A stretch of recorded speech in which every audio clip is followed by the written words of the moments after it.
With me in studio is Senator Naisula Lesuda on my extreme left. I've also got with me Robert Kariuki. He is a landscape architect, but he also is a Laikipian. And joining us via Skype is Richard Vine. He is the CEO of Olpejeta. He will join us via phone, Olpejeta Conservancy, that is. And just to inform our viewers that we did, in fact, invite the MP of Laikipia North, that is Matthew Lempurkel, to join us to participate in this interview. He did say that he was coming. He hasn't shown up yet, and perhaps he will do during the course of this interview.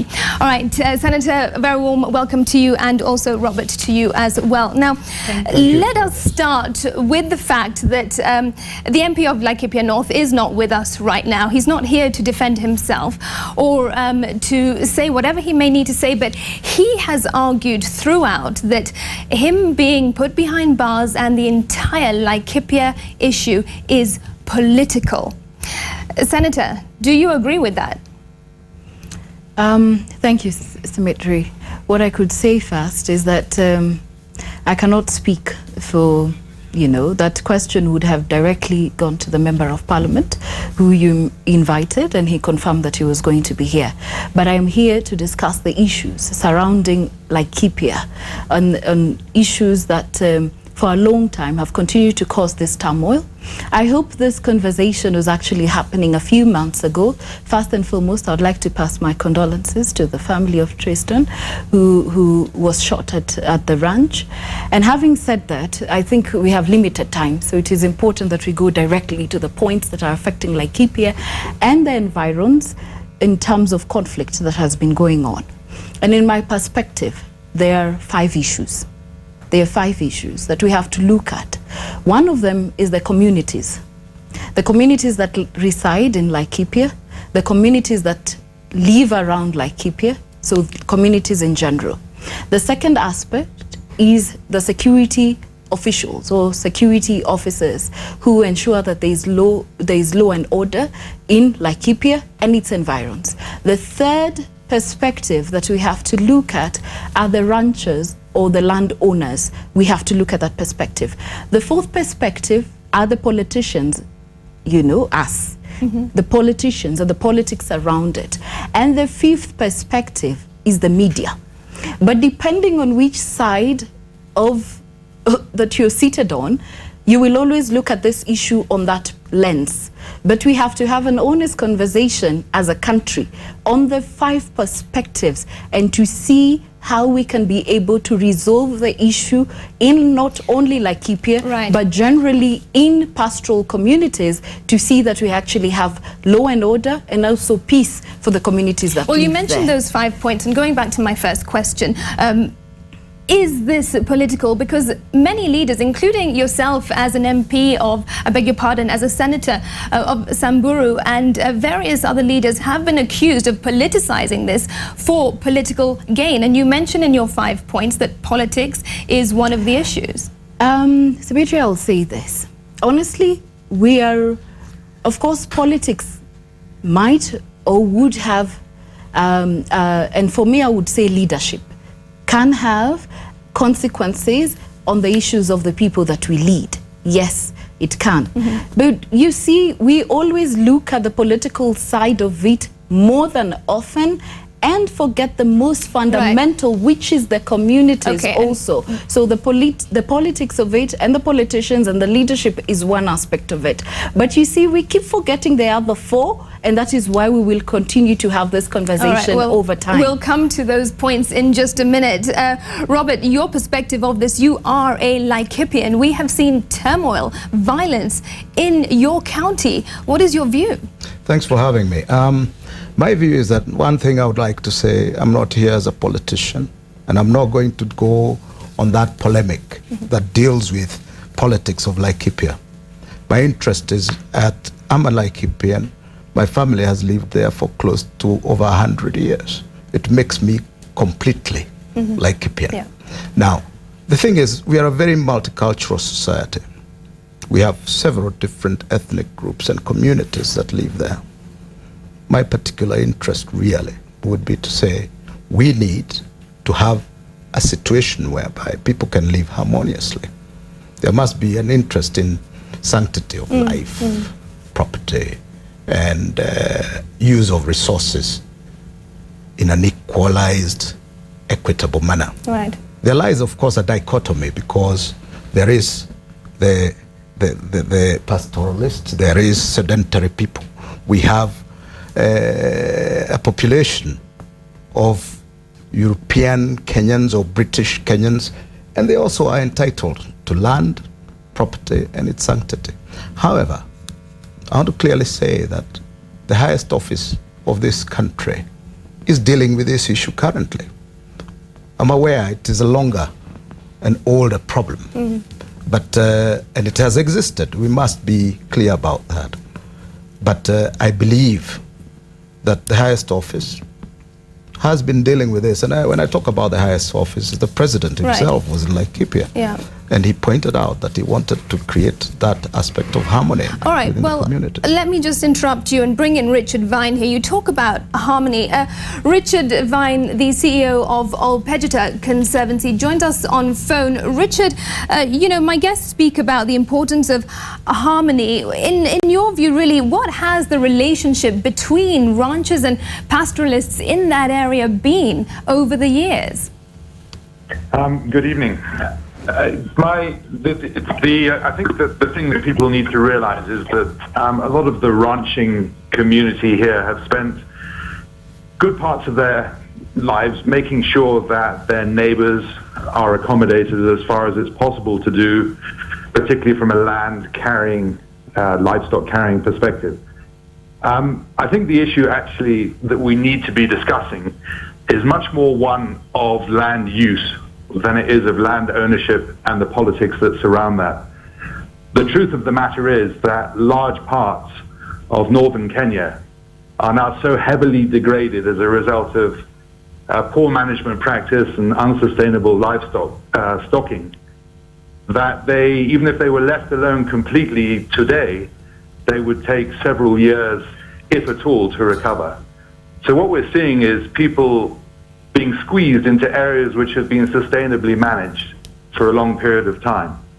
And ultimately, that is not a solution. The solution has to be to reclaim those degraded parts of northern Kenya for the beneficial, productive use of the people who live there. And that, for me, should be the conversation we should be having this evening. Right, Richard, thanks. I'll come back to you in just a moment. Senator, what, in your view, has really changed this time around? There is the issue of communities and relationships with the ranchers, drought, of course, and politics. We have seen drought in the country before, but we have not seen a situation like Laikipia before. So really, in your view, what has changed? Thank you, Symmetry. I mentioned earlier that we have to look at these perspectives. And the day we accept to look at all these perspectives, and I agree with what the CEO of Olpejeta said, that we need to look at issues of land use and everything like that. But those are things which we need to do long term. But there are those things that need to be done now. There is a drought in the country. It's a reality. You've been carrying stories about livestock dying, about human beings dying, and things like that. I have said it severally, that leadership and the communities have to agree, because how do we manage the issues of drought? You know, yes, there are these communities that live there. I agree. And I have done several meetings, even with the communities themselves, because I don't only speak as a politician, but also a peace-loving Kenyan, on how to talk to our people on the importance of respecting other people's property. But we agree that with ranchers and the communities, that we get into agreements. But Dimitri, we also have to agree that sometimes some of the stories that are not being told, one of the stories that we are not telling really, is sometimes there is also harassment of the pastoralists, and sometimes even by the security officers. Because when we speak about land use and things like that, myself and my friend here would understand what we're talking about here. But we're talking about a people who for the longest time have believed this is their only source of livelihood. They believe that cattle and livestock is their source of livelihood, and it's true, it is their source of livelihood. And I mean, What else do they know? There is no water, there is no pasture where they are. They will definitely, just like every other Kenyan, will go to look for this source of livelihood. And they get there, some get into agreements with the ranchers. Yeah. Then there is the back, you know, with the word. There is a lot of things going on in Laikipia. The wardens, all those who are taking care of the ranches, others accepting money, later saying they did not pay. Then what the stories that are not being told, when the security officers go there, they take the livestock of the pastoralists. They burn houses with documents of this pastoralist as well.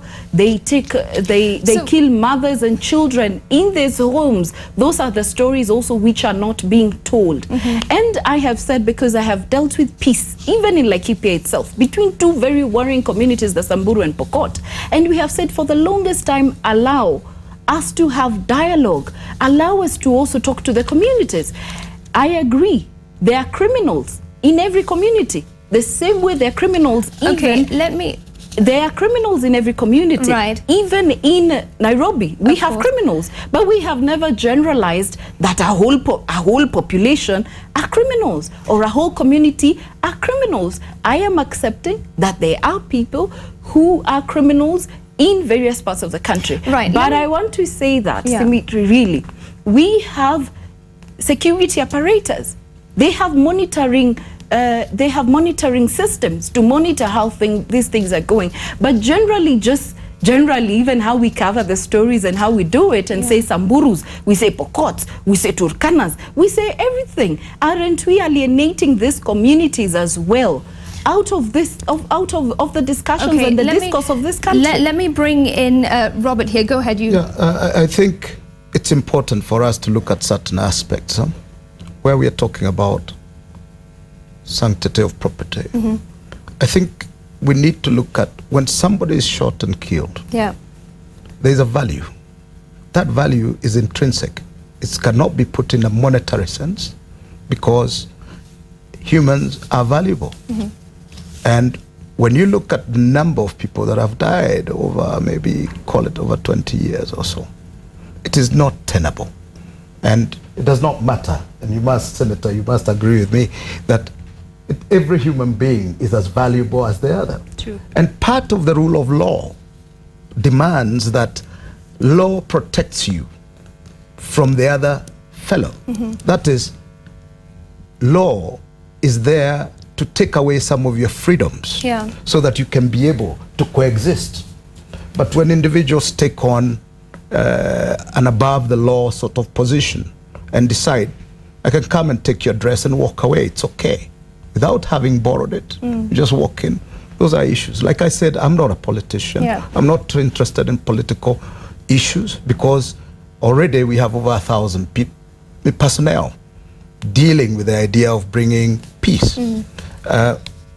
What I know is that there is damage that comes, and like you are the political arm, you can probably talk about that, is that when you have 50,000, 60,000 cows walking into an area, you're saying that these things are not actually walking on the road.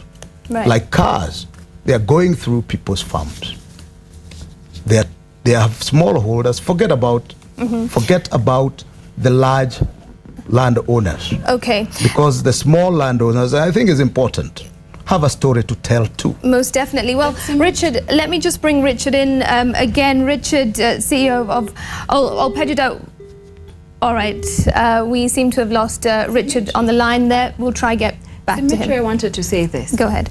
You know, I wouldn't want to sit on this side and he sits on this side. And I'm just saying, no, it's not you. I'm just saying, I've listened to you. I just want to I have listened to you from an environmental point. I've listened to you and I've given you time to speak. And it's not just you. I want to say everybody of the 5 perspectives that I did, so that we can stop the blame game. And those of us whom God has given us a chance to actually be in the positions that we are in and look at really the lives of each, so that when we talk about the lives of each, we speak about the life of that pastoralist, we speak of the life of the farmer. Right. We look at the life of the rancher. We look at the life Senator, of everybody. we're talking about the life of everybody and also the life of so much wildlife that we've lost as well. But why has it taken the leaders in that region, including yourself, so long to address the issue? At this point, we can say we need to do X, Y, Z. But at the loss of lives, human lives and wildlife as well? Dimitri, I wish even in this discussion we had all those components that we are talking about here, because yes, you could term me as a politician right now, but we have different arms that we have to work together. And sometimes even the force that we use and everything else does not yield the results that we want. So in your opinion, why has it taken so long? What's wrong? Where are the loopholes? We all look at each other. We all look at each other as them versus us versus, everybody. The security arms looks at the pastoralists as shuka people, I think that's a polemic that we don't need to actually get to in this forum. Right, okay. Why I'm saying this is very simple. We need to look at the real issues. Whether you're pastoral, sedentary, it doesn't matter. We are in Laikipia. It's a multicultural environment. Let's work together and see how do we sort out our different cultural aspects. How do we merge and become a stronger community? I think we have fantastic opportunities. Yeah, really. We have fantastic opportunities that allow us to be a stronger society.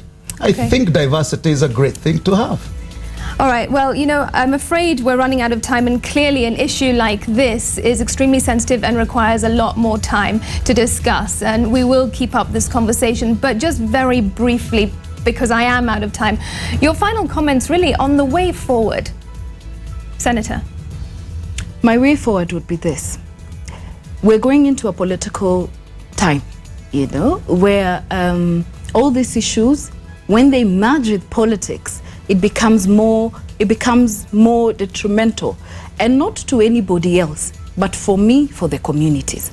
So that as we sit here and as we discuss, as we take whatever action that we do, it is the communities finally that get to suffer in this process. I would ask those of us, myself, the residents of Laikipia, the security arms, everybody else, let us have a conversation, the ranchers, even media, if you would want to be involved in that conversation. Let us have a round table conversation and be honest with each other. What do I need to do as a politician? What do you need to do as a security officer? What do you need to do as the community itself? And let us go and have this conversation. My take finally would be this, because this is not only just in Laikipia, we're seeing it in Baringo, we're now seeing it in Samburu, between the Samburu and Turkana, we're seeing it all over the country. Let us have an honest conversation if the lives of those people also matter, and agree and have a conversation within ourselves. How do we finally sort this issue, and we all take stock of what we are able to do? But I want to say one final take. Very briefly. For me, because I have worked for peace before. If we agree on issues, we fight in our own boardrooms like this and agree on what we go and tell our communities, force will not bring the desired change. If anything, it makes people more difficult. But I believe if we do dialogue more, force is not the answer. Force is not the answer. All right, Senator, thank you. Robert, your view? My view is that this thing is not as big as it has been made to become. Really? What I'm saying, it has been made to become big by individuals with personal interests. Those personal interests must transcend the idea of peace. I think that's what we should be approaching. And like I say, already the president has done quite a bit to bring peace. Yes, but after how it's done, it depends. You see, law is law, and people must abide by it. Indeed, law and order. All right. It's a necessary element of civilized society. Okay, Robert. And that is how I'm looking at it. I think we've talked about peace committees and so on, but it needs a little more. It does. If a Kikuyu like me goes to marry All right. let me put it across, goes Just to marry quickly, just quickly. a Samburu or a Turkana for that matter, nobody asks one another why not. But when we come to resources, it becomes an issue of tribe. Okay, we should transcend that. All right, thank you so much. I apologize for the time. This really does need a lot more time. So we will find a way to continue this discussion. But Robert, thank you so much, and Senator, appreciate your time.